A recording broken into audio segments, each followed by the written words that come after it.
Hello everybody, welcome to Promonoise, and this is Wednesday, September the 14th. We're live at the PPPC show. It's later in the afternoon. Heidi, I have been looking forward to this interview the entire day. Genuinely, I have been excited about this actual interview, and I'm going to tell you why. Because Heidi Reimer-Epp, my guest today, the founder of Botanical Paperworks, is with me. And Heidi's product line, Heidi's philosophy is really groundbreaking in our industry. I've seen a lot of people want to emulate what you're doing, Heidi. And I adore what you're doing. We're going to get into her products in a few minutes, even though you know I don't really like to focus too much on the products during these interviews. But I want to welcome you, Heidi. Thanks so much for doing this. I'm so thrilled to have you here. And I want to start off by asking you, you started this company, Botanical Paperworks. What was the impetus behind it? And what do you guys do so well at your company? Well, okay, the story is really interesting because I did not set out to become an entrepreneur, but yet 25 years later, here I am. My mom, it starts with my mom. She was a teacher, and she would see the kids take a piece of paper and scribble something on it and then throw it in the garbage. And it just hurt her to see this paper going to waste. Okay. So she decided to look for something to do with the waste paper, and she found the art of hand paper making, where you can take discarded paper and repulp it and turn it into a fresh sheet. And she learned that process and worked with the kids. And then I was getting married a few years later, and I asked her to do the wedding programs. And they were gorgeous. Our guests loved them.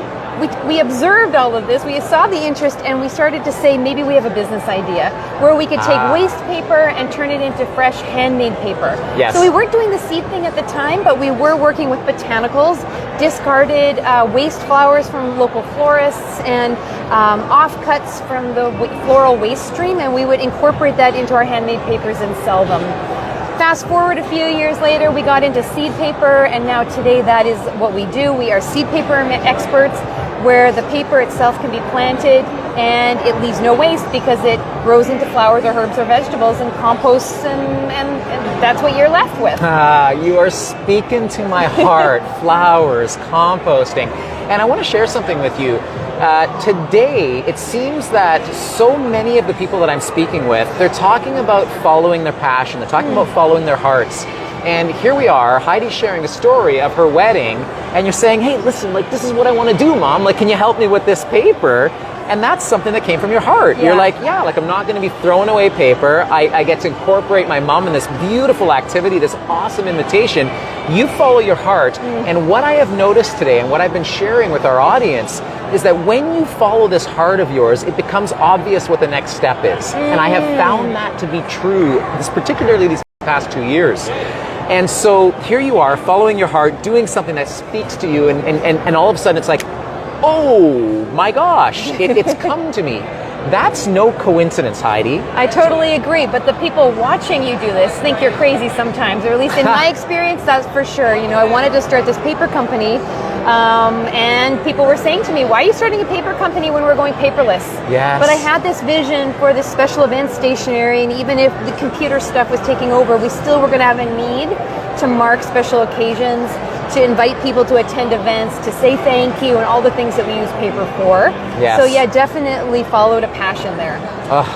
So unbelievable.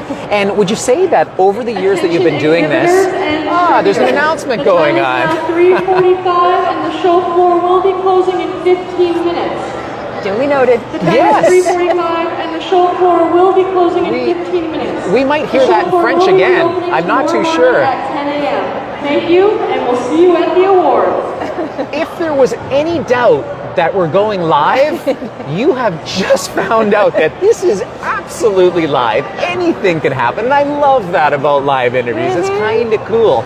So we're talking about following our hearts. Over the span of doing this business, what are some of the greatest achievements? What are some of the greatest moments for you, and things that you think about and you're like, my gosh, I'm awfully proud of this, or my gosh, what a great achievement? I mean, so many, also so many failures, because you don't get the achievements without failures. But I think one of the things that I'm just really thrilled about as I look back over the arc of those years is the fact that there were these opportunities that came our way, and as a company we went after them. And because each time there was an opportunity, like first of all we were doing a wedding line, and then we went into the United States with exporting. Well, there's a whole slew of things to figure out with that, and then we got into the promo industry. It was a whole new thing to learn and to figure out. I'm really proud of, long before pivoting was a word that we all knew, yes, we were pivoting and capturing these opportunities. And I think that created a company that today is very much comfortable with change, embraces it, and says, what's the opportunity in the change, rather than hiding from it. And that has sure paid off during the pandemic years. I just think that's a marvelous lesson for everyone who's listening to really appreciate and to understand that you make things happen when you go after opportunity, right? And it seems to me that you've seen those opportunities and said, all right, I see them and I'm going to follow you. I'm going to actually maybe just attract those opportunities as well. Yeah. Have you found that opportunities have come your way as well, and it's just kind of all of a sudden you're like, I see that. Maybe we'll go in that direction, as opposed to being like, what do I have to do next? When, does that happen? Yeah, and I think it's also in terms of fostering a stance of abundance and openness and creativity, rather than like, maybe I'll call it clenched and scared. Yeah. Certainly fear can be a great motivator. Yes. But when we're open and we're looking for new opportunities, they do seem to flow. And if I could give an example of that. Please, during COVID, at the beginning of COVID, there was a bit of a lull. And we used that for product development and to do some research and development, and that R&D translated into us learning how to make soaps by hand, and now we offer this vegan, palm oil-free, all-natural soap, as well as our seed paper. So, if you don't have that space, you need the space sometimes to think outside the box. And so that was a really magical time. Yes, absolutely. Now, you just said you need that space to think outside the box, and so this relates to a philosophy that we were talking about a little bit earlier today, and it's that magical things happen in this state of rest and digest, right, as opposed to fight-flight. So you're in fight-flight, and all the wrong chemicals are flowing through your body. Well, they're not the wrong chemicals. That's not the right way to position it, but the chemicals of rest and digest allow you to be more creative, don't they? And allow you to see opportunity in a much more relaxed manner. And so you took the opportunity to build this line of soaps, and I gotta tell you, and I told you just before we started this interview, I use their soaps every single day. My family uses the soaps every day, and we love them. They smell unbelievable. Yeah, they're pretty amazing. They are so great, and they look so gorgeous. And not only that, the packaging is wrapped in seed paper. So you take the packaging off, you plant it, and you're growing flowers with the soap you're using that's all natural, that has no parabens and no chemicals. It's all natural. Yeah. I love your product line. Thank you. So let's keep on going with the product line for a little bit. Okay. I also use your business cards. So my business cards are seeded cards. I give them out, and I take the time to tell people why I love the card. And that's a conversation starter. So, do you find that your products are much more than products? They open doors. Do you ever find that? Yeah, absolutely. Yeah? I mean, I always think about product development in terms of the solution or the problem that it solves, or the solution that it provides. Okay. But I also know that, especially when we're here at the show and we've got all of our products out, I realize, okay, people love this stuff, and it is easy to have a conversation about it. Yes. And so that's maybe one of my qualitative metrics that I think about. If people aren't coming over to our booth and excited and wanting to talk, well, then we have missed the mark. Definitely. And I love the seed paper business cards as a great example. When you meet somebody and you hand it out, you feel right away the fact that there's something different. And so even if you haven't had the chance to say why it's different, they're going to be asking you about it. I was talking with some distributors here, and they were talking about no matter what the other product is, they include a seed paper piece, because that always communicates that company's or organization's commitment to sustainability. And so I think that's just a really neat way to use it. I do too. And incidentally, I've got another product here that I use. I advertise some of my services, and I put them on a seed paper card, and it's got rates on it. And that's the same experience that people have when I give this out. Oh my gosh, this is kind of different. And then I tell the story, it evokes a conversation, and then the next thing you know, we're building rapport, we're building trust with one another, and typically it results in an opportunity to be able to pitch an offering, right? And if there's a need, then we reciprocate, and we do business together, we transact together. Yeah, so love it. your products are not only functional, but they really serve as opportunity builders, and I'm really grateful for that. You have fabulous products.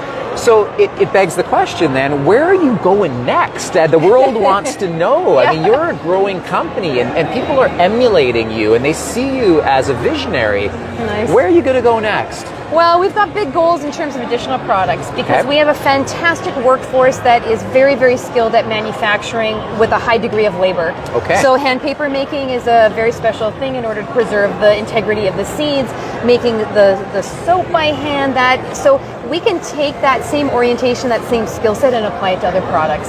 So we're looking at other sort of farmers market style products that we can add to the promotional product industry, other sustainable products, anything that we can do to bring to the promo industry that equips the distributors and their customers to make sustainable choices. That is our mission. Our mission is to leave the earth a better place. So we want to keep the flow of new products coming so that we're solving that problem for distributors of finding really unique, really special, high quality, sustainable products. And you just spoke to my heart saying that your mission is to leave the world a better place, right? And when we find that mission, when it speaks to us on a daily basis at home and in the office, what better motivator than to live your dream, to live your mission, right? Yeah, and it takes all of our team members, and it inspires all of them. And so wherever they are in the company, they're also a part of that mission, and it's really exciting when we share what we've been doing. Even at the trade show, they're all interested because everybody's got a stake in the success of the company. Yes, absolutely. I could speak with Heidi for years. I honestly could. Will you share your website address with us? Absolutely. Botanicalpaperworks.com. Botanicalpaperworks.com. You have to. You have to. You have to check it out. Honestly, I absolutely adore your line. I adore you as a human being. And your staff, who I've had the pleasure of interacting with when I do my orders. They're first class. Awesome. So happy to hear that. And they're a reflection of your positivity. They're a reflection of what you've built and the vision that you have. I think it's infectious. It would seem to me anyhow. Yeah, thanks. Thanks so much. Thanks for being here, Heidi. Thanks for spending time with me, and continued success to you. I just see tremendous growth for you and a world of opportunity. Thank you for your time. Thank you so much. All right. Thank you. Thanks everybody for listening.